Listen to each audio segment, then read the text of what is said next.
Welcome to Conversations with Educators, where we bring educators from across the country to talk about topics like college and career readiness, graduation tracking, teacher growth, assessment coordination, master scheduling, staffing, and more. Let's get started.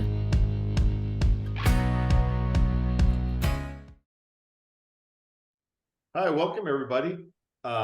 We'd like to welcome you all today to our Conversations with Educators.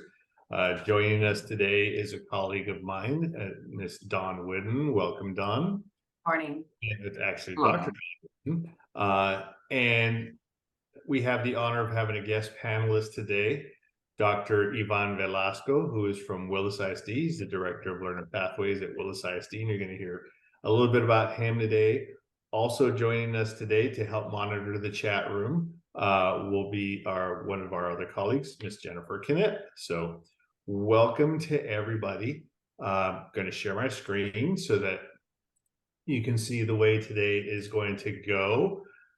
Today, we're going to have a conversation. We're going to have a conversation with Dr. Velasco, and we'd love for you to, if you can, interact through the chat. If you have any questions that you'd like to ask for a Q&A session at the end, please start submitting those in the chat box as the conversation progresses. Today, what we are going to do is you're going to hear a little bit about Dr. Velasco, and then we're going to have a conversation that centers around the guiding question, which is as follows: how can school counselors play a pivotal role in guiding students to recognize their strengths, interests, and aspirations? Then the last part, we'd like to have as we mentioned, a Q&A, and just make this a little more interactive. So that's what we've got planned for today. At that, let me introduce the Director of Learner Pathways at Willis Independent School District in Texas, Dr. Ivan Velasco. Welcome, Dr. Velasco. Marco, it's a pleasure to be here with you. And hello, Dawn, and hello, Jennifer. Always a pleasure to see you. Excited to get the opportunity to talk to such great individuals, and hope that the conversation provides some assistance, direction, and will help some other educators in many districts in Texas and beyond. Great. Thanks, Dr. Velasco. And in that vein, I know Dr. Velasco, for those of you who don't know, is one of the kindest and most professional people that you would ever meet. So there's some humility there, but if you wouldn't mind, just tell us a little more about yourself. Can you share a little bit about your journey and how you became passionate about helping students discover their potential? Absolutely. Marco, I'm one of those second language learners. I came to the United States when my parents moved from Colombia, and we landed in Los Angeles, California. I attended high school at Westchester High School. It's a beautiful place, but it was a learning process. And some of those lessons have carried with me all these years. And my goal is to provide support for all students and to make sure that they have the resources that they need finding their way. We all know that you may start going in one direction and life takes you in maybe an opposite direction, but it doesn't mean that it's negative. It just means that it's a different path. When I graduated from high school, I wanted to attend college, obviously, and I had a little difficult time at the time. We were trying to find our way, and going to college was delayed a few years. And I started doing electrical engineering. I was 3 years in. I was married at that point in time, and we had our first baby. And so being married, having a baby, and going to electrical engineering, all those three things combined only mean one thing: you don't sleep. There is no sleeping taking place for you. So my mother-in-law decided that she wanted to make sure her daughter had a husband, because I was doing a 45-minute drive to the university. And she said, why don't you start subbing? And that way you can choose when to go to school and when to work, and that'll help you, balance your life a little bit. So I did during the summer. I said, I'm going to try this out. I did some subbing at my sister-in-law's bilingual classroom. And when summer was all over, I got a phone call from somebody who I did not know saying, hey, I heard that you did a good job during summer. If you want to come talk to me, we may have a job for you. So I did, and here I am many years later, still in education. But what was interesting is she said, look, after 6 months of working with you, that was the end of that school year, I really need to pay you more, because right now you're working for very little money. You're have a lot of potential. So where are you in your schooling? I said, well, I'm working on electrical engineering. She goes, why don't you just go get a degree? I don't care what you get it on, just finish. And so I did. I went to the university. I talked to some counselors, and they said, well, what skills do you have? I said, well, I speak Spanish. She goes, why don't you go and take some tests and see if you can clip some hours? So I did, and I was very fortunate. I clicked a ton of hours, and then between the hours that I clipped and the following semester, I was able to finish, and I got into teaching. I was very fortunate to teach pre-K all the way to 12th grade, elementary school, middle school, intermediate school, and high school. The secondary has been in administrative positions, not teaching. But what I have learned is that kids are kids. Their hearts are gold, and they care. If they know that you love them, they respect you, and they will work their little tails off to make sure that they please you. And so, as I have interacted with all these different age and grade levels, I have learned that my commitment to their success is important. I had people along the way guiding me and helping me on a very difficult path. And because of their support and the little guidance here and there, and the redirection, very little redirections resulted in great successes later on. So that's where I am. My commitment is to the success of our students. And I love what I do. Thanks, Dr. Velasco. I obviously we've met before, and you have such an inspiring story. So thank you for sharing that with us. It really is the embodiment of what public education is about, what mentoring is about, and all of those things that you mentioned. So fantastic. And also, I think it's become quite evident that you have the expertise to guide the conversation that we're about to have. So let me get this question up here on the screen for us. And today's guiding question, please anybody chime in, but this is sort of directed to Dr. Velasco. Dr. Velasco, share with us your thoughts on the following. How can school counselors play a pivotal role in guiding students to recognize their strengths, interests, and aspirations? That is a great question, Marco. I truly believe that in education, all adults have their place. But counselors are the heartbeat of the school. They have an incredible and critical role that many on the outside do not understand or even perceive the importance of it, or even understand what's taking place, because a lot of the work that is done is behind the scenes. So if you look at the elementary counselors, obviously their work is focused on making sure the students have those basic needs, they feel loved and respected, and that they continue to love school as they move through the years. As the students get a little bit older in middle school or intermediate in middle school, their goals and expectations are shifting a little bit, and their focus in life is starting to take shape. And it's only the counselors that have that connection with the students. They feel comfortable going to talk to them, and they learned that having open conversations with them is helpful. The most important area, though, to consider when you're talking about counselors is that developing those relationships with students is critical, but it takes time. And you'll be surprised how many hours these counselors are putting in beyond what we see at school.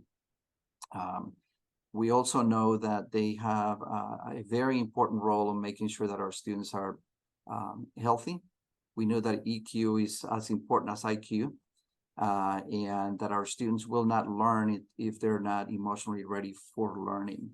And that critical point sometimes is overlooked. The ones that lead that path are school counselors.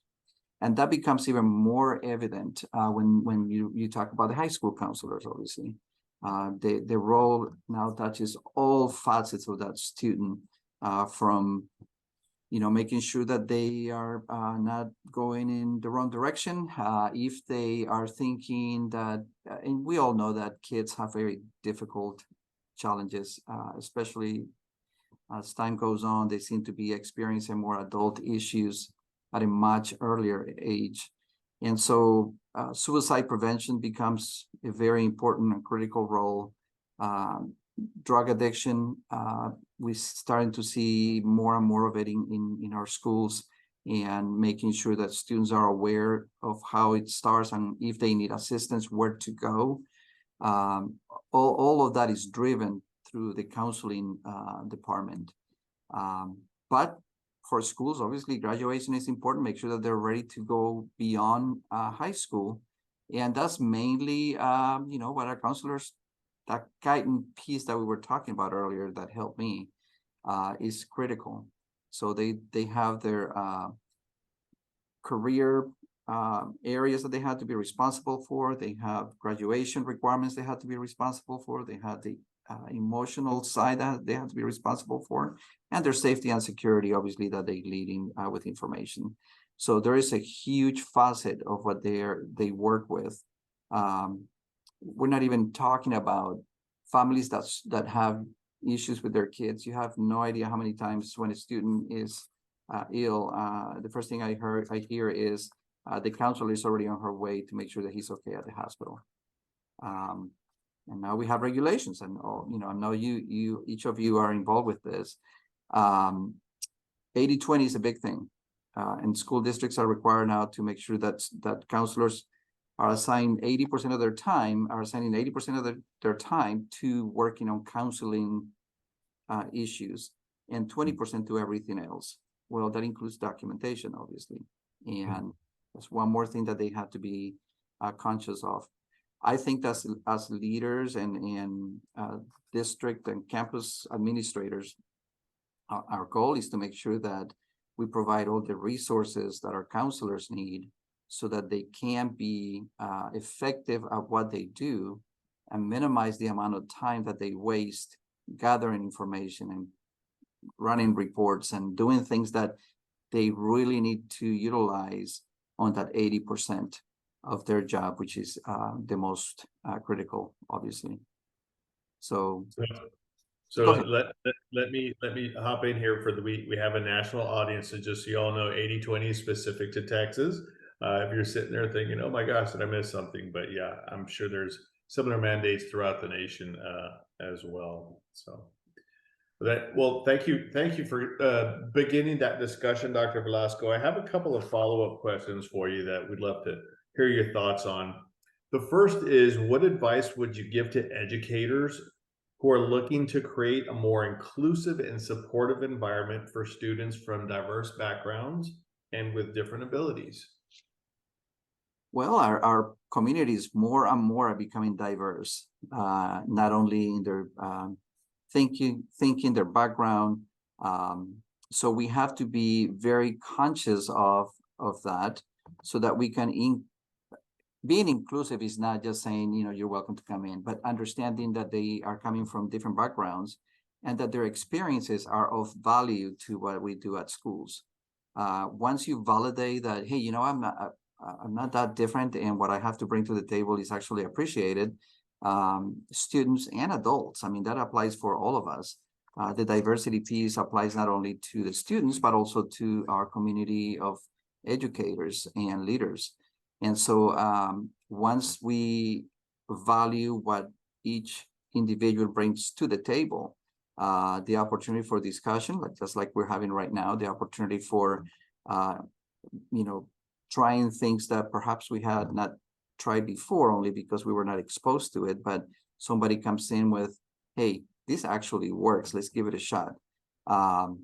Is of incredible value if you want long-term success.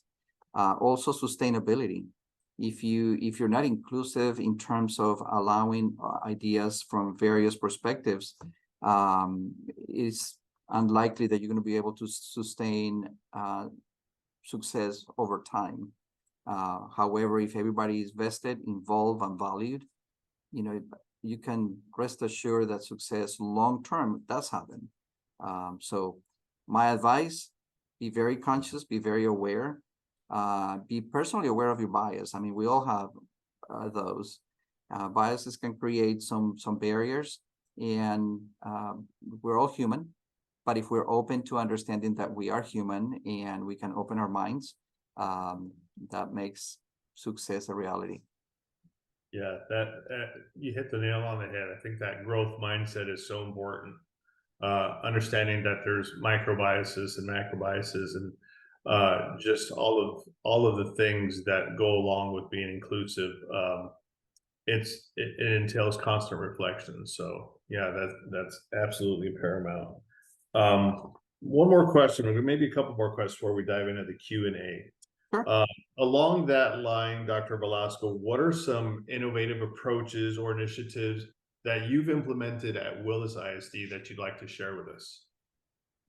Well, one of the things that we have done specifically for counselors is to look for resources that they can utilize, so they can identify the areas that students have potential to be successful in those career questionnaires that we are assigning to students, in some cases all the way to 7th and 8th grade.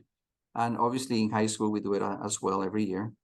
One of the things that we are working on for the current year is to provide resources so that we can gather all the information I was talking about earlier today, without having to run 50,000 spreadsheets and trying to piece together CCMR, college and career readiness, information in order to be aligned with our accountability piece.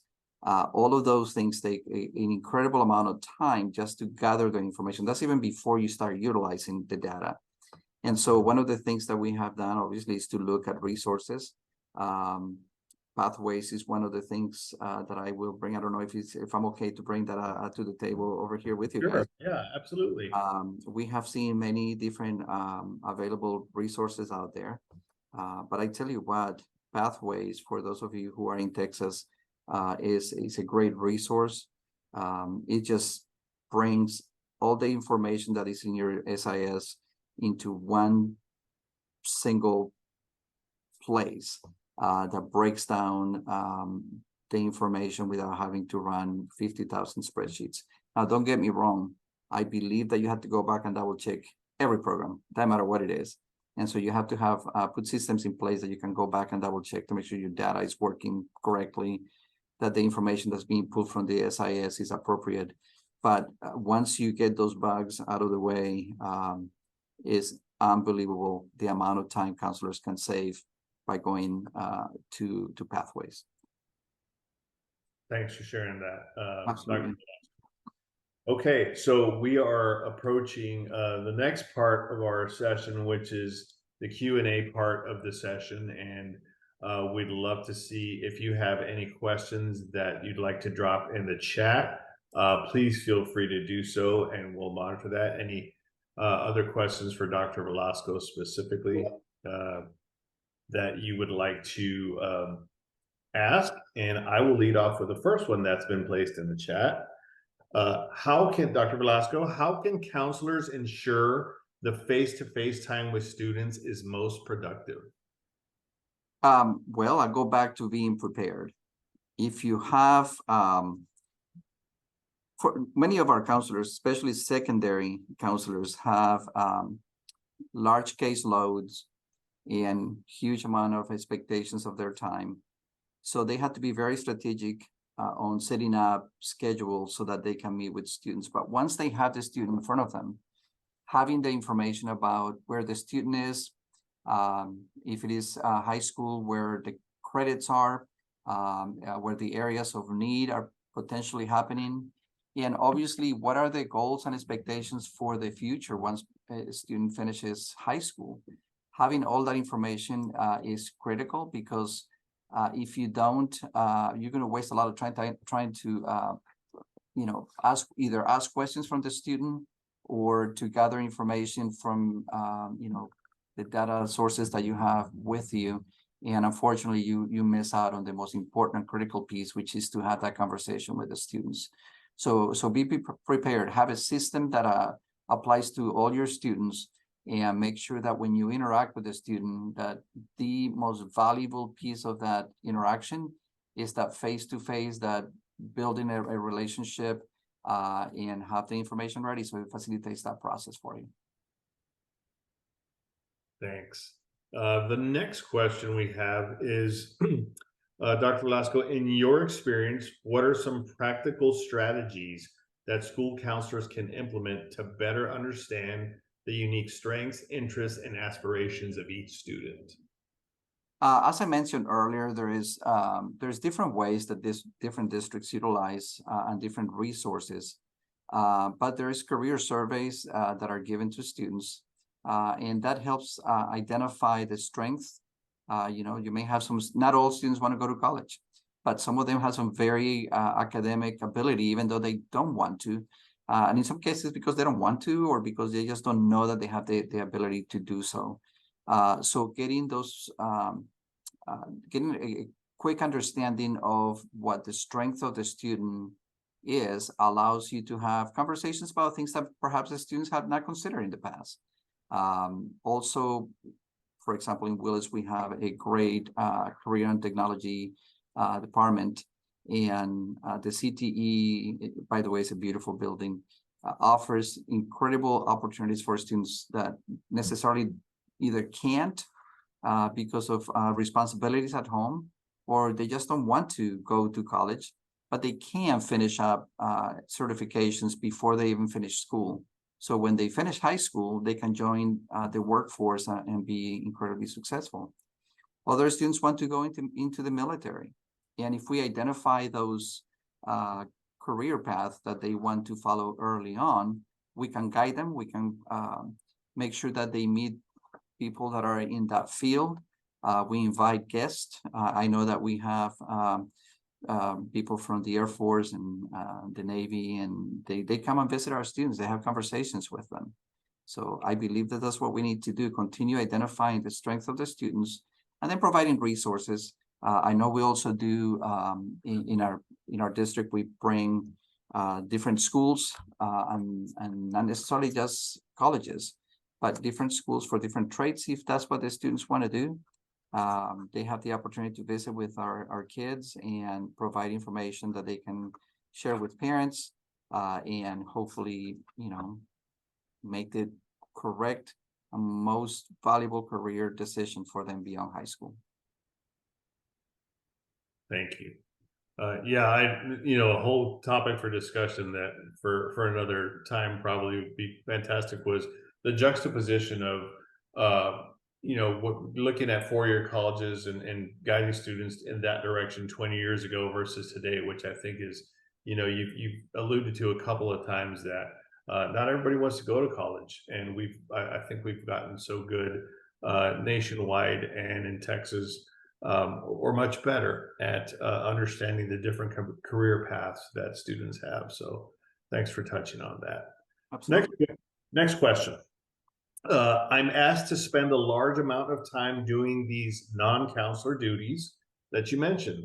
How can I help administration understand the need for this and help find ways to increase my time in those areas?